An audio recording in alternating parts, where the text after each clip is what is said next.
Bonjour Patricia. Bonjour Anne. Bonjour à tous. Bonjour à tous. Bon, cette chronique qui s'intitule Qu'en pense Patricia porte sur les techniques de bien-être et de développement personnel qui forment donc aujourd'hui un marché, on va dire, très lucratif et en même temps très créatif puisque quand j'ai préparé ça, je me suis dit bon, il y a quand même beaucoup de choses et je me suis aperçue qu'il y avait des coachs en fait dans à peu près tout. Ouais, maintenant aujourd'hui, oui. Coach de vie, coach bien-être, coach holistique, coach en nutrition, en parentalité, en voyage, en rangement, coach financier, en séduction évidemment, même trouvé en féminité sacrée ou en activation de la Kundalini. Ouais. Voilà. Et puis on trouve évidemment beaucoup de conseils en tout genre sur les réseaux sociaux. Il y a beaucoup d'applications sur tout ce qui est développement personnel et bien-être. Donc on va voir aujourd'hui avec toi Patricia ce que tu en penses. Ouais. On va voir un petit peu s'il y a des choses positives, des choses moins positives, Voilà. voire négatives. D'après ma vision, hein, c'est toujours. Tout à fait. Voilà. Et alors évidemment on ne va pas passer en revue tout. Ouais. Non. Sinon on va faire 10 vidéos déjà. Là on ne sait pas combien il y en aura, au moins 2 je pense.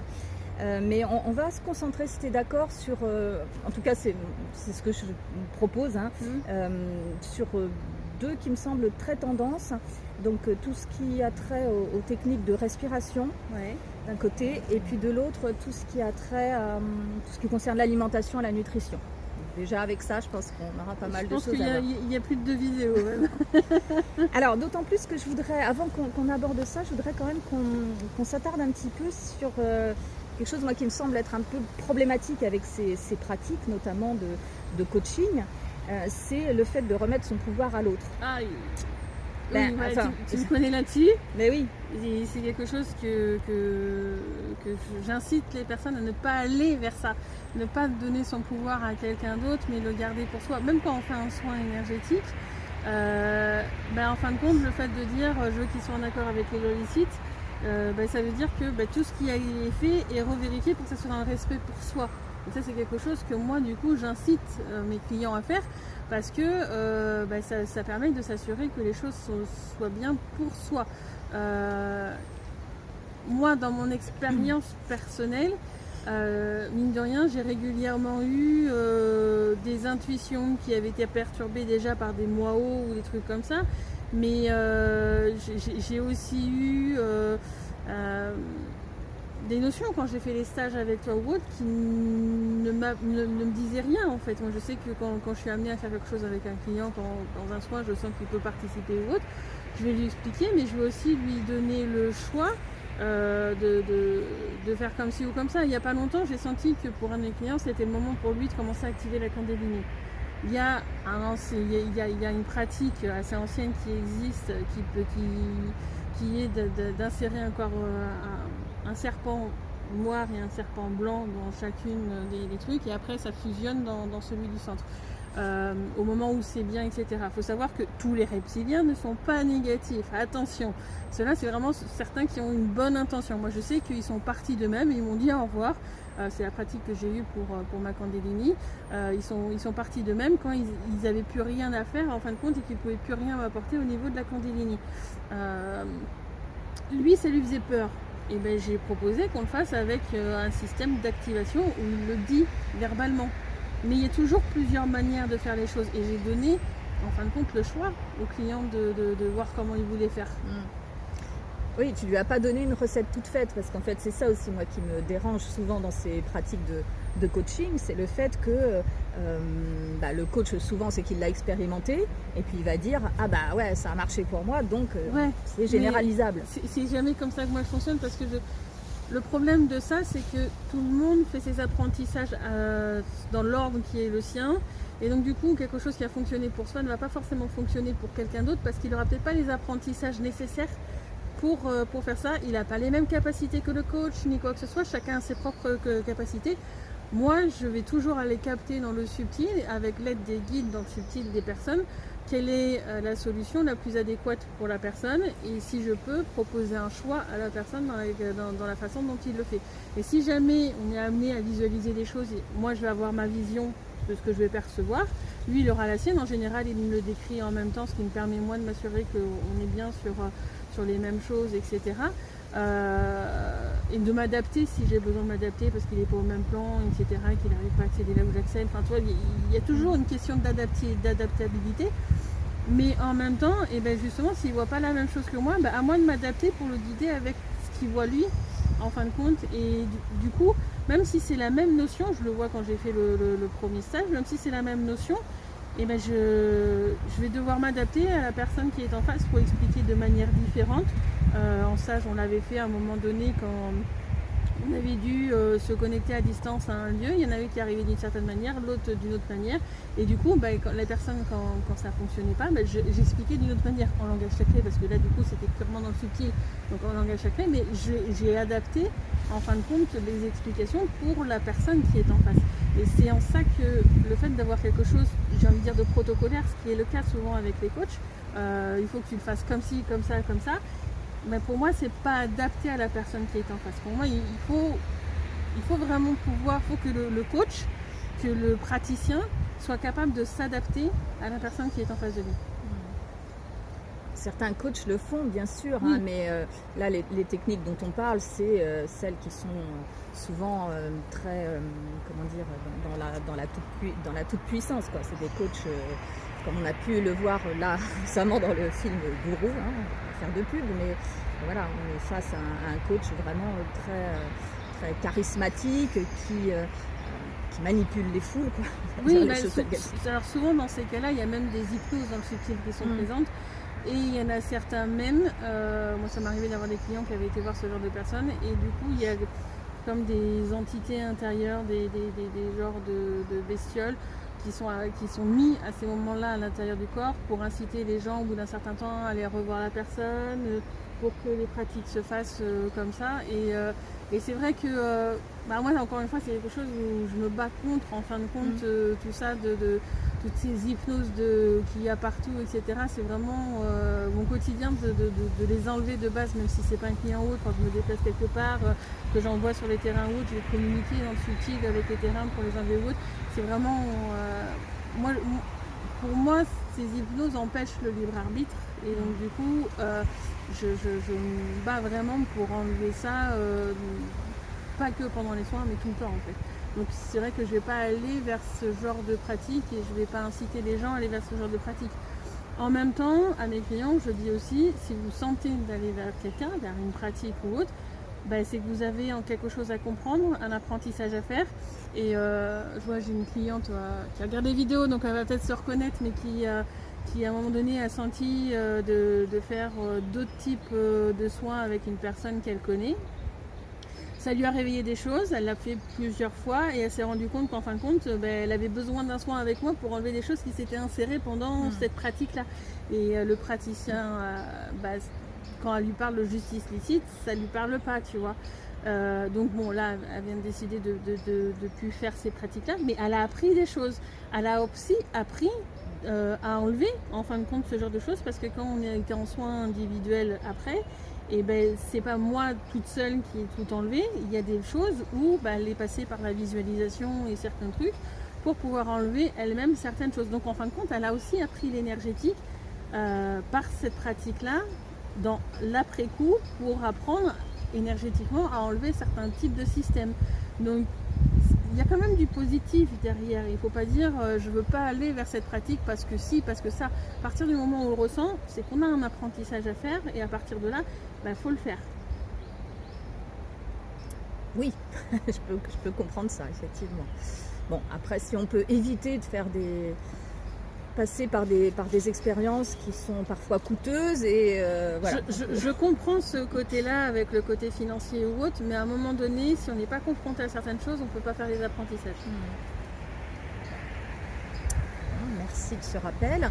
Alors, je reviens quand même sur la question de, quand j'ai dit le fait ça me posait beaucoup de problèmes, le fait de remettre son pouvoir à l'autre, parce que voilà, souvent, et c'est l'image qu'on en a quand même de certaines pratiques de coaching, c'est effectivement le gourou, le maître à penser, celui dont il faut suivre les conseils. Alors pourquoi est-ce que les gens ont besoin de s'en remettre au conseil de quelqu'un d'autre pour savoir quoi faire de sa vie, quoi manger, quoi penser, Souvent les gens ont peu confiance en eux. Ils ont besoin d'avoir une confirmation de ce qu'ils font est juste ou pas, ou alors ça peut être justement parce qu'ils n'ont pas confiance en eux, ils se disent si je suis la pratique de quelqu'un à qui ça a déjà fonctionné, ça a fonctionné pour moi. Ça peut aussi être ce cas-là. Et c'est très difficile en fin de compte de suivre moi ce que je le fais, tu l'as bien expérimenté au début, c'est que moi à chaque fois je dis, mais toi comment tu ressens les choses? Et j'incite vraiment les gens à s'écouter eux-mêmes, puis là tu es dans, attends, c'est pour avoir mon oui ou non, ça à peine perceptible, est-ce que j'ai vraiment raison ou pas et notamment j'ai un client où lui, il me l'a déjà dit, hein, ouais là je le fais parce que tu es là, mais tu serais pas là, je le ferai pas, parce que je donne confirmation qu'il a bien ressenti la bonne chose. Après, c'est aussi le fait de prendre confiance en soi. J'ai eu ce côté-là où moi, n'ayant pas le côté visuel et auditif vraiment très marqué, j'ai envie de dire, c'est vraiment une perception très fine. J'ai eu besoin de personnes qui avaient le côté visuel et ou le côté auditif et qui, en fin de compte, quand ils expliquaient ce qu'ils voyaient ou ce qu'ils entendaient, ça validait mon ressenti intérieur. Et c'est comme ça que j'ai pris confiance en mes capacités. Et on a tous besoin, à un moment donné, j'ai envie de dire, même ceux qui voient et qui entendent, devraient avoir besoin de ça pour confirmer que leur ressenti soit juste, etc. Certes, c'est pour moi pas total dans le sens où moi j'ai remarqué dans ma propre expérience que j'ai vraiment eu quelque chose qui était plus fiable quand j'ai fait appel à la justice licite. Donc c'est vrai que moi j'aurais tendance à dire demander à la justice licite en fin de compte pour avoir aussi une vérification. Mais quand tu reçois tes rapports de justice licite, il faut que tu les conscientises, soit avec ton oui, ton non ou autre chose. Donc tu as besoin de quelqu'un qui te confirme aussi, parce que ça reste dans le subtil. Donc dans la matière d'avoir des personnes qui sont capables de dire ouais moi je perçois la même chose, ça permet de prendre confiance en soi. Et donc du coup de voir ces gourous, ces personnes qui souvent manipulent quand même beaucoup, ça amène à essayer de prendre confiance aussi d'une certaine manière en soi, en ses pratiques, de voir qu'il y a beaucoup de monde qui suit les mêmes pratiques. C'était un peu l'effet de masse aussi, qui fait que je suis pas la seule à expérimenter ça comme ça, je suis pas la seule personne en fin de compte à voir peut-être un côté positif, où le gourou n'est pas le seul avec qui ça fonctionne. Donc si ça fonctionne pas avec moi, peut-être qu'en fin de compte c'est moi qui le fais mal, etc. Il faut que je persévère, que je sois peut-être un peu plus stricte dans ma façon de faire ou autre chose, mais il y a tout un côté psychologique qui se met de par tout ça en fin de compte. L'effet groupe, l'effet que quelqu'un ça a marché pour lui, etc. etc. C'est sûr que toi, dans ta pratique, il n'y a pas cet effet d'emprise sur l'autre, hein, évidemment. Mais voilà, c'est ce qu'on retrouve, et notamment à travers du film dont j'ai parlé. Pour moi, c'est un gros risque quand même, encore une fois, de s'en remettre à quelqu'un. Je pense à des personnes qui sont vulnérables, et c'est le cas en général des personnes qui vont voir ce genre de pratique, d'en ressortir avec plus de souffrance, puisqu'en fait l'accompagnement n'est pas spécifique et n'est pas forcément complet, comme j'ai envie de dire, moi je mettrais dans la case gourou que tu dis, certains qui se disent chamans alors qu'ils n'ont pas d'apprentissage de chamanisme dans le subtil. Et moi pour l'avoir vu quand j'avais été dans un mariage à un moment donné, une personne elle s'intéressait à tout ça, elle avait fabriqué son propre tambour, etc. Et que quand j'étais à côté d'elle, pour moi tout allait dans tous les sens, il y avait des portes ouvertes de partout et tout. Il avait fait son tambour avec quelqu'un qui a priori était très connu parce qu'il y avait plus d'1 an d'attente pour avoir un stage avec lui, etc. de ce qu'il m'avait raconté. Il avait fait une hutte de sudation haute, pratique que moi j'ai pas en tant que chaman, mais bon, je veux pas dire que c'est à exclure pour autant, mais bon, moi j'aurais pas cette pratique-là. En fin de compte, j'ai passé le lendemain du mariage, je sais pas, même pas 5 minutes à chanter, tu vois, pour fermer toutes les portes et tout, et les autres dans la pièce l'ont ressenti, ils sont « Ah, c'est plus calme d'un coup !» Mais parce qu'en fin de compte, quand il a ouvert les portes pour se connecter au tambour, pour faire certaines choses, pour récupérer des informations dans le subtil, ça n'a jamais été travaillé jusqu'au bout, alors que c'est soi-disant un chaman qui est très connu, tu vois. Et encore une fois, c'est un chaman qui se dit en tous les cas chaman, mais qui n'a pas d'apprentissage dans le subtil. Donc pour moi, à partir de là, c'est aussi un gourou dans le sens où et ben il va inciter les gens parce qu'ils vont ressentir des émotions fortes, des sensations fortes, etc. Et que ça va se poursuivre dans le temps parce que tout n'est pas fermé. Ça va inciter les personnes à aller suivre cette personne. Et non, moi je suis contre ça. J'ai même des fois des clients qui m'ont dit bah là je sens qu'il faut que j'avance un petit peu tout seul ou autre et que j'ai pas eu de contact depuis avec ou autre. Et c'est très bien. Je leur dis mais félicitations parce que à un moment donné il faut pouvoir avancer seul aussi. Oui, et c'est vrai que quand tu parles de sensations fortes, on en a déjà parlé plusieurs fois au travers d'autres thématiques, et c'est ce qu'on voit dans le film Gourou. Il fait ressentir vraiment des trucs hyper intenses, même émotionnellement. Voilà, il y a quand même cet effet de sensationnalisme que toi tu rejettes vraiment. Alors je dis pas qu'il n'y en aura jamais parce que forcément à un moment donné j'ai quand même des capacités qui peuvent paraître assez impressionnantes. J'ai des clients qui viennent limite en dernier recours, qui avaient essayé plein de praticiens avant, etc. Et du coup ça fonctionnait pas et d'un seul coup juste en un soin toute la tristesse qu'ils avaient intérieurement est partie parce que c'était des trucs à des très hauts niveaux qu'il fallait enlever et ça faisait un peu comme des puits sans fond. Je pense à une cliente où c'était ça, une cliente où elle c'était dans sa maison, elle faisait venir un énergéticien en fin de compte des trucs réguliers ou autres et c'est parce qu'il y avait des anciens trucs rituels dans son sous-sol à quelques mètres de profondeur sous sa maison et donc du coup ça ressortait régulièrement, etc. Elle me dit avec toi un soin déjà, même avant je lui avais fait un vocal pour éloigner des choses, etc. Elle avait tout de suite senti la différence et au bout du premier soin que j'ai fait avec elle, bon il y a eu besoin des fois de relancer les vocaux que j'avais fait, mais c'était presque fini en un soin, tu vois. Donc il y a des choses des fois qui peuvent être impressionnantes où je vais être amenée à utiliser des énergies qui vont se ressentir, mais pour autant je ne veux pas que ça génère un côté dépendance. Oui, ce qui est le cas de ces pratiques de coaching dont on parle depuis le début, effectivement. C'est pour ça que quand j'ai fait la vidéo sur les énergies d'amour ou autre chose, je vous dis, il y a des moments, peut-être que l'exercice ou le moment de paix, etc. ne se lancera pas parce qu'il ne faut pas que ça crée une dépendance. Et ça, c'est des choses qui sont revérifiées dans le subtil à chaque fois, que je revérifie avec les guides, avec le chemin de vie, etc. Et qui sont aussi revérifiées par la justice licite pour éviter ce côté-là. Mais il peut y avoir à un moment donné des choses qui peuvent être très impressionnantes. Oui, je disais ça parce qu'en fait souvent tu dis qu'il faut que ça se passe plutôt dans l'équilibre en fait, qu'on n'a pas besoin de ressentir des trucs dans la plupart du temps, oui. Après il y a certaines circonstances qui font qu'on est quand même obligé d'émettre des énergies qui sont puissantes et d'apporter. Moi je vois, j'ai un autre client qui était très très perturbé, qui avait du mal à aligner un mot devant l'autre. Et sa femme, en fait, quand elle était à côté, quand j'ai fait le soin par téléphone, et j'ai senti de le faire en chamanisme, et elle m'a dit, j'ai vu la transformation se faire sur lui au fur et à mesure du chant. Donc c'est impressionnant. On ne peut pas dire que je ne vais pas faire un truc impressionnant, s'il y a la nécessité, je le ferai. Mais c'est pas quelque chose que je vais rechercher. Oui, et moi j'ai envie de dire, en plus quand on choisit de faire un chemin de développement personnel, un chemin de transformation,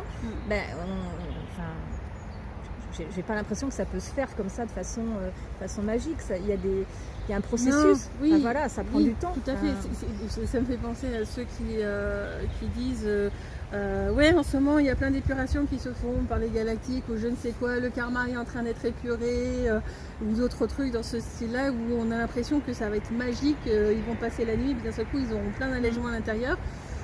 Malheureusement non. Alors il y a des choses qui se font. S'il y a des choses illicites qui sont repérées et si leur être dans le subtil, on fait des demandes précédemment aux justice licite, ils vont être pris en compte dans certains types d'épuration. Ok.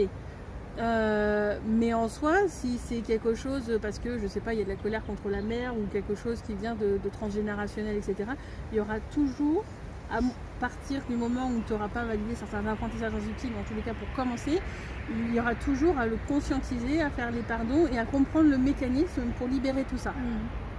Donc en fin de compte, c'est pas quelque chose qui va être en un claquement de doigts, allez c'est fini. Ça ne se peut pas parce que dans ce cas-là, les apprentissages ne se feront pas. La vidéo étant très longue au moment du tournage, Anne et moi-même avons décidé de la séparer en 4 parties. Nous vous disons donc à la semaine prochaine pour la deuxième partie. En tous les cas, merci pour ce thème que je trouve très complet, très intéressant. Et encore, on n'a pas tout vu. Et si vous avez des questions plus précises par rapport à ça, mettez-les en commentaire, puis on verra pour exposer ça sur une autre vidéo. Ok. Merci beaucoup Patricia. Merci à toi Anne. Et à très bientôt. À très bientôt, au revoir.